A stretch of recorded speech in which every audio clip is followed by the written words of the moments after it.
So you and Denny, I know, probably talk a lot, right? Y'all probably. Yeah.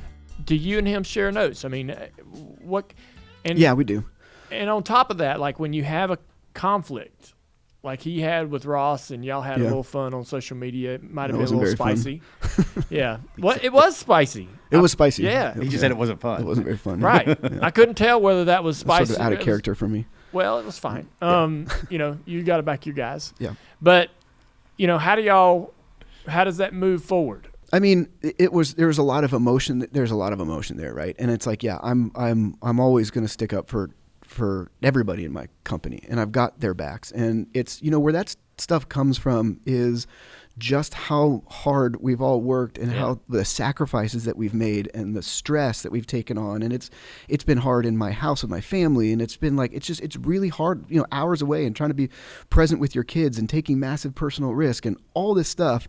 And then you have a conflict on the racetrack, and, you know, it goes on there going, I'm going to wait till it hurts them the most, and I'm going to strike. And it's just sort of like, all right, like what, like, you know, so yeah, I was pissed off, and so was he. But I called him at 3 o'clock on Monday, and I said, I don't really have anything necessarily to say right now. I just figured maybe we should be talking to each other. Yeah. And he told me how he felt, you know, for about 7 or 8 minutes without taking a breath, which I respect. And we had a conversation, and we got to a good place, and we're fine. But you have to work through. I mean, I think I don't want to say I solved his problem with Ross, but I mean, but because that's not really my area to do that. But he's a colleague of mine, and we're going to be in the garage area for a long time together. And we've got these 2 new teams, so it's communication. It's just it's a communication and mutual respect and listening to each other. Not you're an idiot. So Ross, in my mind, is right on the cusp of possibly becoming a rock star in the sport. Yep. All right, and he's got a really cool story. He's aggressive, which is amazing. Can't get enough of that, right? I know he probably poured it on real thick there in St. Louis, but just a little bit of that each week is awesome. Mm-hmm. As from the broadcast booth. He apologizes, but at the same time says, you know, I'm not going to change. Nobody wants him to change. You've came out and said, don't change. He's not changing. Don't want him to change. He did nothing wrong. I loved everything about it. I called him and talked to him, and he says there's part of him that wants to fit in, wants to be appreciated and liked. You know, doesn't want to be in the. But he'll say, like he did on his interview during the race, that I got a lot of friends in the garage, but none of them are drivers. You know, and I wonder where. I guess I wonder. I'm only curious. Is where do you see this going? Because all of us, I think a lot of us are worried that he's going to vanilla out a little bit. I don't want that to happen. I don't want that to happen. I know you don't want him tearing up your splitters and underbody because it's expensive, but it pays a lot to win too. Yeah. I just think the guy has a real opportunity. We get these sort of, you know, personalities that come into the sport ever so often, and he's got something special that will make people tune in. How do you manage that? How have you been managing that? I'm sure he takes your advice. Your advice right there ranks right up in the top 5 for him. He probably doesn't listen to a lot of other people and what when he's here, when they're telling him what he should be doing.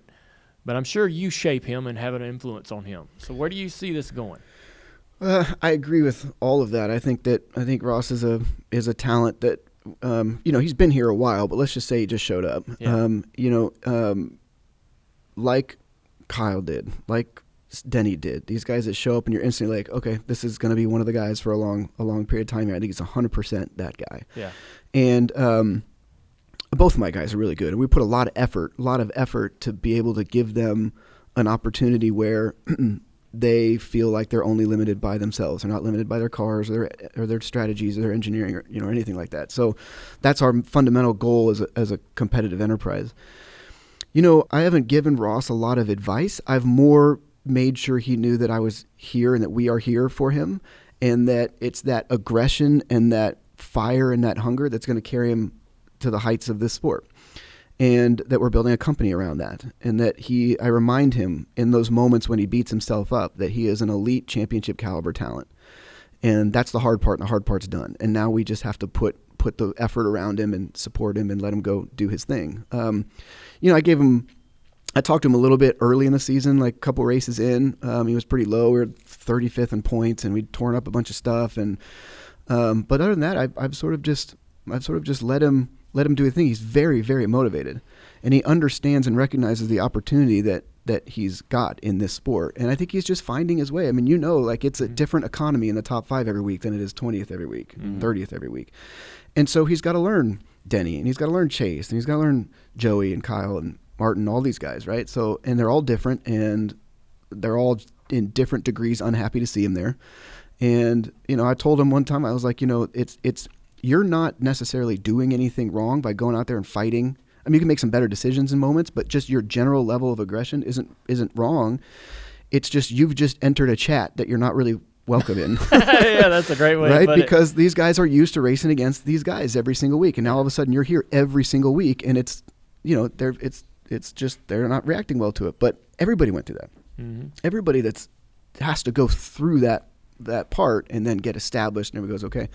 But you can't be knocking people out of the way every lap of every week too. And I also called Mr. Hendrick on Monday because, I was like, look, we're both key partners. We work together as Chevrolet teams, and, Ross had an issue with Chase at St. Louis, and that's one of the things that Rick and I talked about was sort of establishing yourself in a way that's going to ultimately be advantageous when you're racing for a championship. Because if you're just the guy everyone knocks out of the way and gets tired of, it's going to create problems for your company. But you said you got to be aggressive. You got to be aggressive to win races. You can't take shit from anybody. So I think he's just finding that balance. He's going through that journey right now. Hey guys, I'm here to tell you 3 reasons why I love our sponsor, Tire Pros. Number 1, Tire Pros loves cars as much as I do. Number 2, they have great service. Number 3, they're committed to getting you back out on the road. Plus, they've got this really cool logo. Dale, that's 4 reasons. And they have over 600 locations, 24/7 roadside assistance, a great selection, and a best-in-class tire warranty. Tire Pros, love the drive.